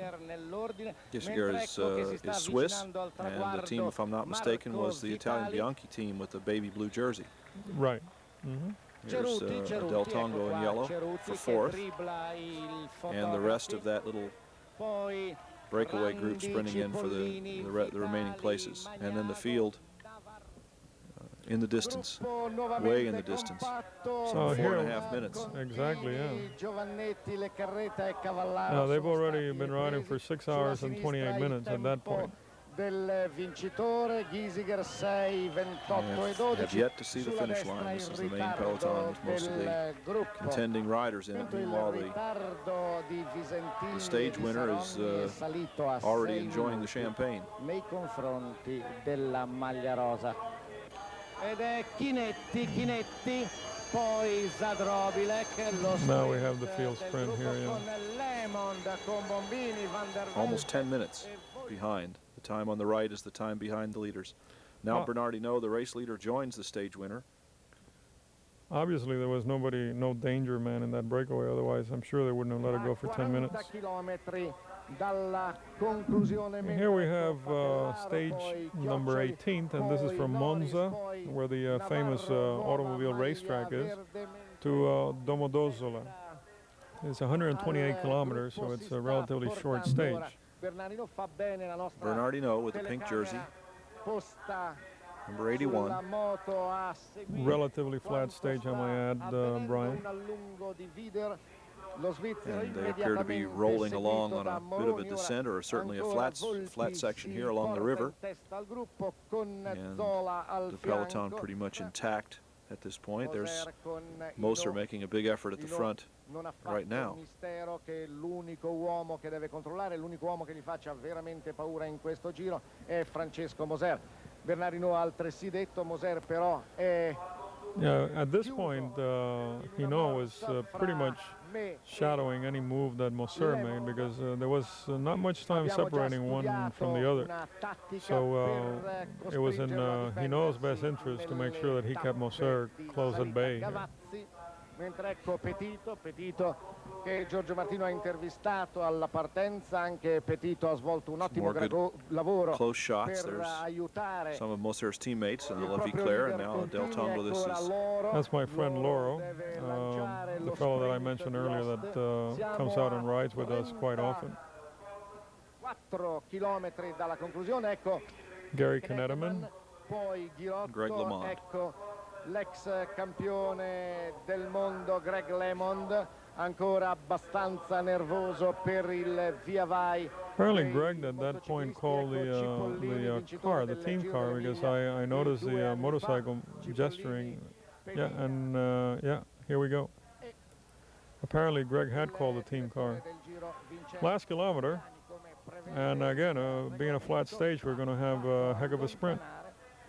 You can see the pace picking up at the front, and the first few riders in single file, and now the sprint begins. That acceleration to the line, and the lead outs, the teams working to get their sprint man up front. At this point, it is hairy, to say the least. It is very hairy at this point. There you can see the Italian fans who seem to enjoy pelting the riders with whatever, and that's confetti of some kind. Rossola again, Brian. Rossola and Freuler. Freuler in second, yeah. Here we can see it in slow motion from above. And Freuler is the one who's leading it out in the front. And Rossola makes a move from third and jumps and accelerates quite well to the opposite side of the road, to the left of the screen, the left side of the road. Freuler has led it out from the front and is hoping to use his speed and power to hold off anyone, but Rossola has the acceleration, and with Freuler fading a bit, throws his bike, but Rossola has enough to take the stage win. With another stems first toss of victory flowers into the crowd, and now Rossola enjoys the victory champagne. And that's Van der Velde with the purple jersey. E la tappa che però finora okay, 19th stage from Domodossola to St. Vincent. Nella discesa che porta verso St. Vincent, 247 kilometers, 150 miles approximately. Non ci sono stati episodi particolari. And here we got two significant climbs, one right off the very beginning, and then we're going to have another one fairly close to the finish. Al tandem franco-statunitense che non molla assolutamente di un metro la scia di Moser. Ha tentato uno scatto, si è portato sulla destra, poi si è portato sulla sinistra. Ecco, vedete che Francesco si volta, ma Hinault è lì, lo marca stretto, cerca di innervosirlo. The Italian commentator was mentioning that several times during this descent, Moser tried to get away from Hinault, but to absolutely no avail. Here we see Greg doing some attempt at descending in a rather non-conventional way. And here we have the other riders pretty much unconcerned with Greg LeMond's aerodynamic coasting style that has now been abandoned by Greg himself. That's Cerrone, by the way. Ed eccoci con Ceruti, poi Greg turn his hat around backwards and get the brim down over his neck, so there's more aerodynamic there. He's apparently unconcerned with that as well. Here's Moser now with what is pretty much a trademark for him. We see him with his hat turned backwards like this quite often. Cerrone, on the other hand, prefers to wear it forward with the brim up. By the way, Moser is acknowledged to be one of the best descenders in Italy, and he has actually gotten away on many crucial occasions right out of descent. Of course, when he raced with Eddie Merckx, that was not he was not going to make up any ground on a descent to Merckx. Merckx, who was considered as one of the best descenders in the world and of all time, was fearless on the downhills. And because he was also quite heavy, was able to use his inertia to go much faster on straighter portions of downhill runs. And some of the lighter riders, he was able to make up a lot of ground going downhill that he perhaps would lose going uphill. There's the green jersey of the sprint leader, De Silva, in the middle of the peloton. They wind into the finish. Eno and LeMond classically having a little chit-chat, discussing some strategy perhaps at this point in the race. And immediately afterwards, you're going to see Moser and one of his teammates doing likewise. So it seems like tit for tat, so to speak. Game plan on the fly. They all speak each other's language, so they have to do it pretty cleverly, I would say, or use a dialect that they would hope the others wouldn't understand if they could in fact hear. Here's the final kilometer now to the finish. Whatever they've discussed will now be executed, hopefully. At that point, right after Moser talking to his teammate, it looks like he attempted to take a flyer. I don't know if that was part of the conversation or what.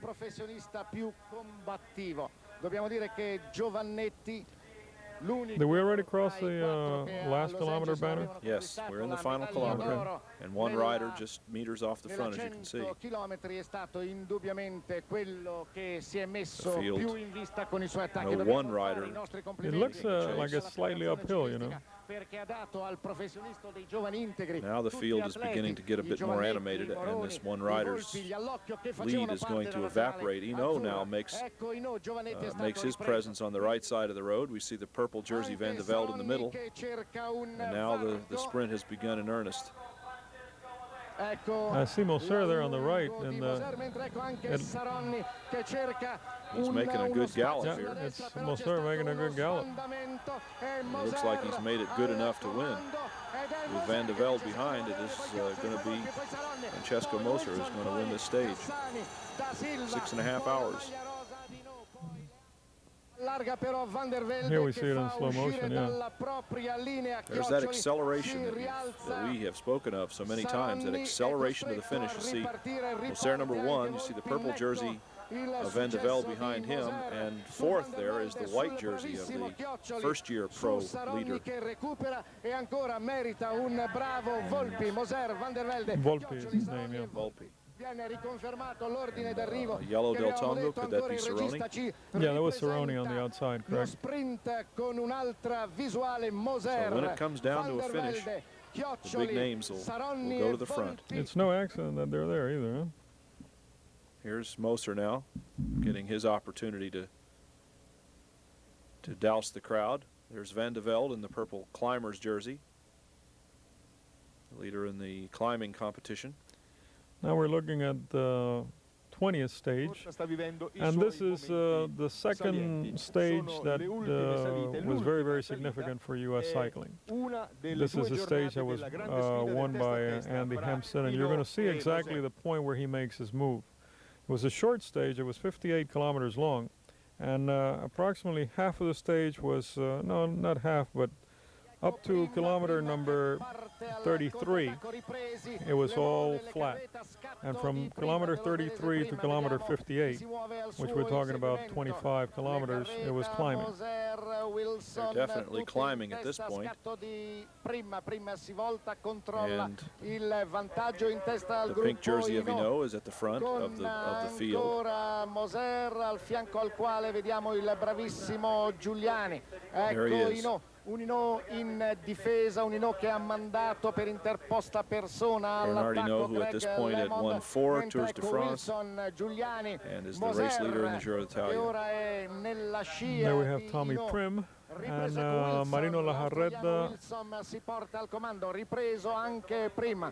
Wilson, altro uomo. The climbers come to the front now. And there's Hampsten. And there's Hampsten's move, yep. Andy Hampsten, scatto di Hampsten che è indubbiamente rides il migliore here in the United States. Now this was planned, by the way, Brian. I don't know if you've read some of the commentary on this, but this was planned between him and Mike Neal. They decided that at a certain point, and there was a sign on the road or something, he was going to take a shot at it. And that's exactly what he did. At that point where there was a sign on the road, a specific sign that they had prearranged, he took off and he made it stick, no question about it. Here's Greg chasing after. And as you can see, the road is pretty steep at this point. Greg LeMond making a real hard effort out of the saddle now. He and Andy Hampsten know each other quite well, have trained together quite a bit, raced against each other in America when they were both younger and now in Europe. So here LeMond says, even if the rest of you guys don't know about this Hampsten fellow, I certainly do, and he can and will ride away from us if we let him. And that is exactly what is going on. LeMond is now fading back. He was joined by Lajarreta. And there's the rest of the field, led by Volpi. No, this is Giuliani, Brian. Remember that I mentioned to you Moser's domestique Giuliani that saved the day? He's the one that basically paced the whole group and minimized the losses of the peloton in this stage. There he is. It looked like the white jersey of Volpi, but now there's LeMond, a very good, clear picture of Greg LeMond, the great American professional. And here's Giuliani switching again. Quickly to Giuliani. And Lajarreta, who... Lajarreta must have attacked 6-7 times on this climb. It was just one attack after the other. He finally did come in second place, and he deserved it thoroughly because he was notwithstanding Andy, he was definitely the most aggressive rider at the stage. Predetermined attack point or not, it worked out perfectly for Hampsten, at least up to this point in time, because he literally caught everybody with their pants down. And just as the field hesitated, Hampsten attacked very strongly and has gained a very large gap on the field. And now in the final kilometer, the final few meters, a very, very happy Andy Hampsten. Now we must mention too is that Andy was not a danger man, so consequently Hinault and Moser and Greg would not go to the very depth of their energy to chase him down because he was not really a danger man, and it would have been I would imagine it would have been a different situation altogether if he would have been one of the ones in the top general classification.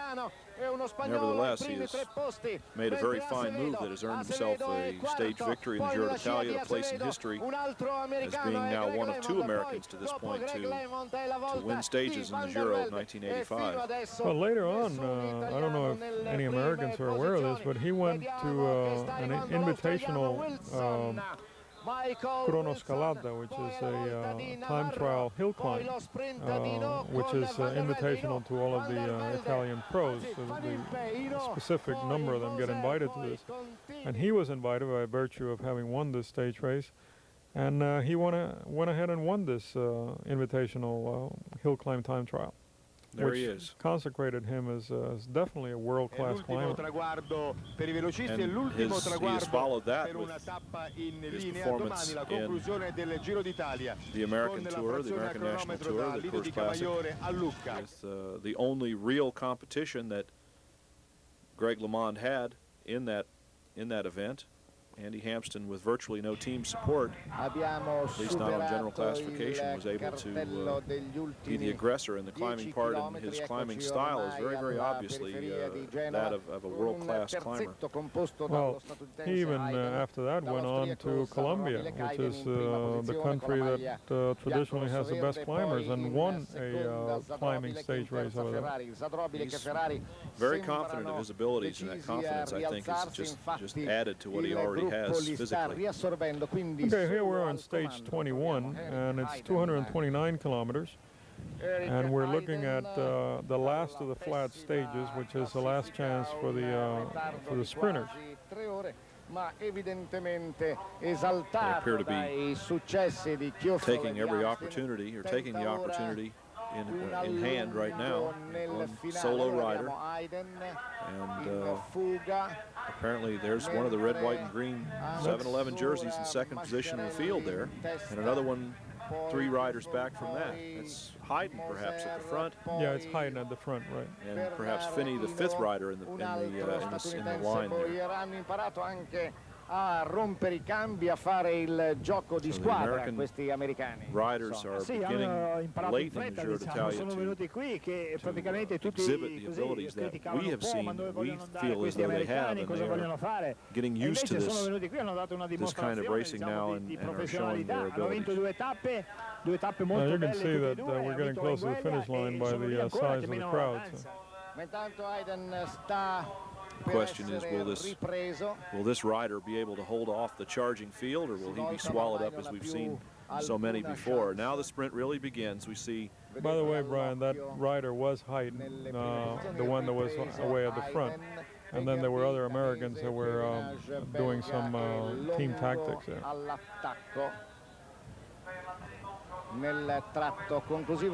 There's Hayden, having just been caught. This apparently goes uphill here at the finish. Yeah, it's a slight grade at the finish from what I can see in the map here. We do see more and more of the red, white, and green jerseys beginning to be at the front of the peloton when these pictures of the sprints are shown. The Del Tongo now has one man clearly off the front. And there you see a number of those red, white, and green American 7-11 jerseys. So their strength is coming here late in the race. So now we're within the last half kilometer, and we got the sprinters getting ready for this. Big acceleration. These riders will begin a sprint better than 30 miles an hour and go faster from that point. And there's somebody really rocketing out of the field, and it looks, again, like that blue jersey of That Freuler. guy looks like he got shot out of a cannon. Freuler. Sure. Very, very happy. Has taken the final opportunity for a field sprint victory and turned it into just that. Urs Freuler, the Swiss rider on the Atala team, and he is just simply a magnificent field sprinter, a tremendous turn of speed. 2 world championship titles in 1985, one in the Kieran and the other in the points of race. And third, we see one of the red, white, and green jerseys. That was Finney, by the way. Of 7-11, and Davis Finney putting himself in a familiar place, and that is at the front of a field sprint. But instead of in America in a 50-mile criterium, it's in the Giro d'Italia in a 120-mile road race. Now we're looking at the 22nd stage, 48 kilometers. No, we're looking at a boat. No, we're coming on to the 48 stage. By the way, that's the Amerigo Vespucci, which is it's a ship by the Italian Navy. I believe in the United States we have one of these training ships for the Naval Academy. That's the Italian answer to that. This is a 48-kilometer time trial, And it's got a tiny bit of a hill in exactly the middle of it, and then it's somewhat of a descent all the way to the finish line from that point on. There was an outside chance at this point that Moser, with an excellent time trial, would be able to take the pink jersey from Hinault.